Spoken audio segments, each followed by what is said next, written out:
Hi guys, ito nga pala si Arjan na patungan. At nagawa ulit tayo panibago about sa mga girls. At ito ang mga don'ts. Huwag niyong gagawin ha. Ito lang, gano'n kasi ako eh. Ito. Ano yan bossing? Ayan. Tat. Natanggal ko sa plastic. Ulam ng lolo ko. Doon, let's na tayo sa topic. Ang don't na huwag nyo gagawin sa babae is huwag kayo maging same. Yun agad. Huwag kayo maging same. Para di kayong magmukhang egol sa social media, diba? Yung lalaki laging nakadapa, one man ay another man down. Ew. Wag kayo maging simp. Yun agad yung unang-una.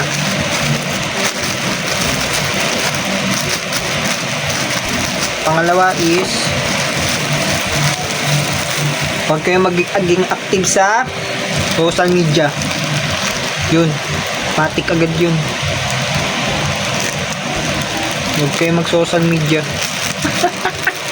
Huwag kayong active. Bakit ko nasabi? Kailangan ko pa explain yun. Hindi na boy. Kayo na mag-isip dun.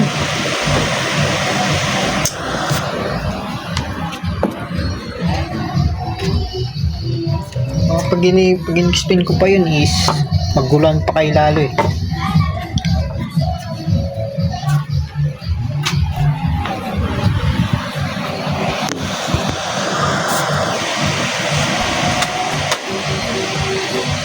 Yun na yung number 2.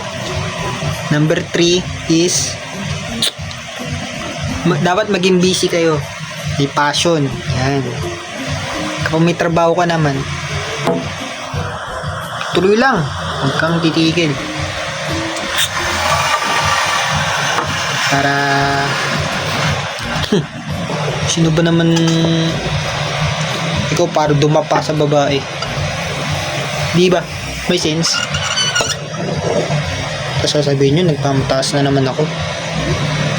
Sabi ko na nga doon sa video ng about sa iwasan cheating eh.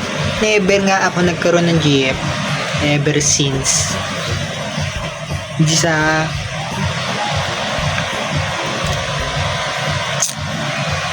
mataas ako. Yun na, number 3. Dapat may passion kayo. Number 4 is stay cold. Hatot na yun. Explain ko pa yun. Pag na-boss, pag in-explain ko pa yun, patik na yun. Next na agad na tayo ha.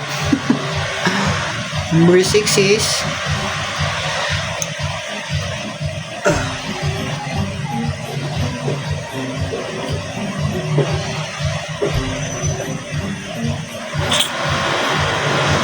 wala na pala maisip. Bali yun na lang. Bye bye.